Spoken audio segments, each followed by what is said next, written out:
Assalamualaikum warahmatullahi wabarakatuh. Perkenalkan, nama saya Sri Rahmawati, bagi SD S1 semester 4B.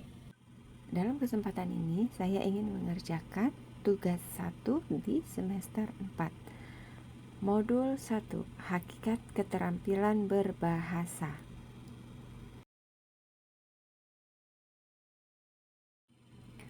Hakikat keterampilan membaca melibatkan kemampuan menyampaikan pikiran dengan jelas dan efektif, baik lisan maupun tulisan.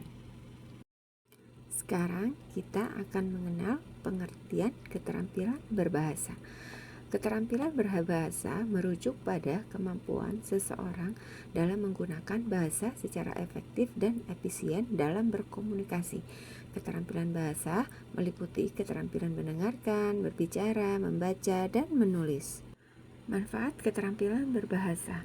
Keterampilan berbahasa memegang peranan yang sangat penting dalam kehidupan sehari-hari.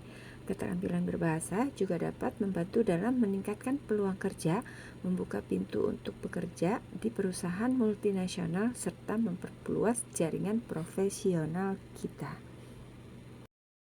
Sekarang kita akan masuk kegiatan belajar 2, yaitu aspek-aspek keterampilan berbahasa. Keterampilan berbahasa mencakup 4 aspek, yaitu 1. Menyimak. Menyimak adalah kemampuan untuk memahami informasi spesifik yang disampaikan secara lisan. Aspek-aspek menyimak meliputi pemahaman detail, pemahaman gagasan utama, menarik kesimpulan, dan menilai informasi. Yang kedua adalah berbicara. Berbicara adalah kemampuan untuk menyampaikan informasi secara lisan. Aspek-aspek berbicara meliputi pengucapan, tata bahasa, kosakata, kelancaran, dan organisasi. Lalu yang ketiga adalah membaca. Membaca adalah kemampuan memahami informasi yang disampaikan secara tertulis. Aspek-aspek membaca meliputi pengenalan kata, pemahaman literal, pemahaman inferensial, membaca kritis, dan kecepatan membaca. Dan aspek yang terakhir adalah menulis. Menulis adalah kemampuan untuk menyampaikan informasi secara tertulis. Aspek-aspek menulis meliputi ejaan, tata bahasa, pilihan kata, organisasi, gaya bahasa. Keempat aspek keterampilan berbahasa ini saling terkait dan tidak dapat dipisahkan satu sama lain. Untuk menjadi pengguna bahasa yang efektif, seseorang perlu mengembangkan keempat aspek ini secara seimbang. Berikut adalah beberapa penjelasan tentang keterkaitan antara aspek keterampilan berbahasa. 1. Menyimak dan berbicara. Menyimak merupakan salah satu dasar belajar berbicara. Berbicara membantu meningkatkan kemampuan menyimak secara aktif dan kritis. Contoh, kita mendengarkan seseorang berbicara, kita belajar bagaimana menyusun kalimat dan menggunakan kosakata.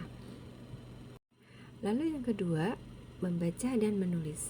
Membaca perluas pengetahuan dan kosakata, serta membantu memahami struktur kalimat dan gaya bahasa. Menulis membantu mengorganisir pemikiran, menyusun ide-ide, dan mengekspresikan diri dengan jelas dan terstruktur. Contohnya, kalimat membaca teks, kita belajar bagaimana menggunakan kata-kata dengan tepat. Dan yang ketiga, menyimak dan membaca. Menyimak membantu memahami informasi secara lisan. Membaca membantu memahami informasi secara tertulis. Contoh, ketika mendengarkan berita, kita dapat informasi secara lisan. Kemudian, ketika membaca artikel berita, kita dapat memahami informasi yang sama secara tertulis. Selanjutnya, kita akan masuk ke dalam modul 2.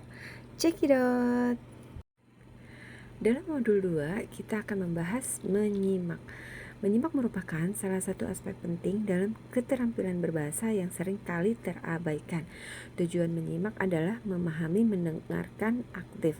Menyimak bukan hanya tentang mendengarkan, tetapi juga memahami dan proses yang didengar. Tujuan utama menyimak adalah untuk memahami pesan yang disampaikan pembicara. Tujuan-tujuan menyimak antara lain memahami fakta dan detail, memahami ide dan konsep, memahami instruksi dan arahan. Menyimak membantu seseorang untuk mengikuti petunjuk, langkah-langkah, dan arahan yang disampaikan pembicara. Kita masuk ke dalam jenis menyimak. Menyimak terbagi menjadi dua, yaitu menyimak ekstensif dan menyimak intensif.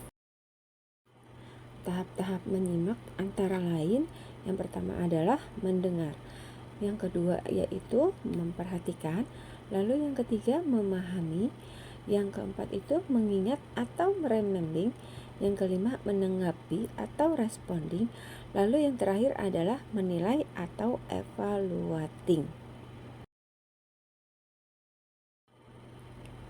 Keterampilan menyimak lanjutan.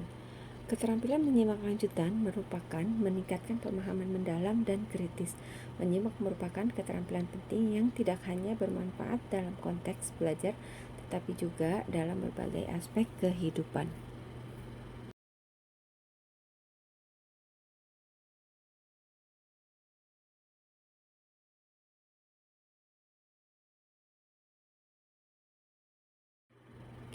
Tahapan lanjutan. 1. Memahami makna tersirat. Yang kedua, menilai kredibilitas sumber. Yang ketiga, memformulasikan pendapat sendiri. Dan yang keempat, mengajukan pertanyaan kritis.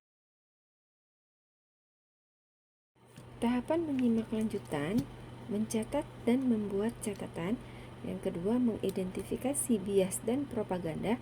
Yang ketiga, menyesuaikan strategi menyimak. Anda dapat menyesuaikan strategi menyimak Anda dengan situasi dan jenis pesan yang Anda dengar. Manfaat keterampilan menyimak. 1. Meningkatkan kemampuan berpikir kritis.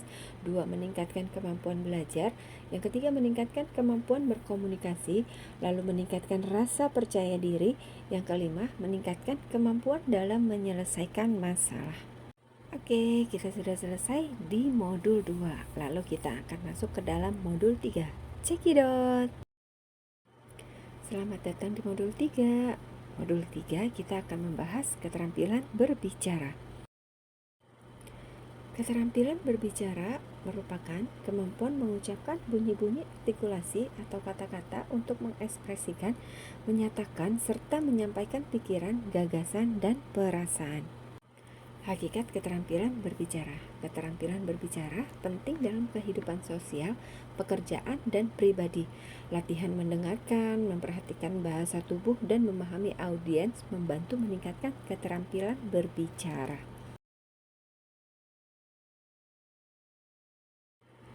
Berbicara adalah kemampuan mengucapkan bunyi-bunyi artikulasi atau kata-kata untuk mengekspresikan, menyatakan, serta menyampaikan pikiran, gagasan, dan perasaan.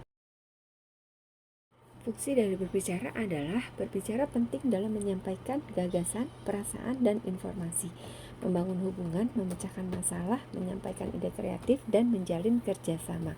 Kemampuan berbicara yang baik sangat penting dalam kehidupan sehari-hari.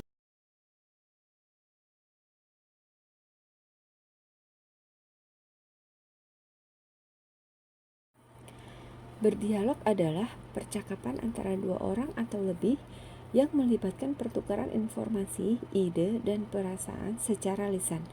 Dialog merupakan bentuk komunikasi fundamental yang memungkinkan manusia untuk saling terhubung, membangun hubungan, dan menyelesaikan masalah bersama. Berikut adalah beberapa unsur penting dalam berdialog. 1. Pendekatan aktif. Yang 2. Berbagi ide dan informasi, keterbukaan, empati, respek, tujuan, dan kesempatan bersama. Bercerita menyampaikan pengalaman melalui cerita memungkinkan terjalinnya hubungan yang lebih aman, empati, dan ikatan yang kuat dengan orang lain. Berbagi cerita dapat menginspirasi dan memberi semangat kepada orang lain.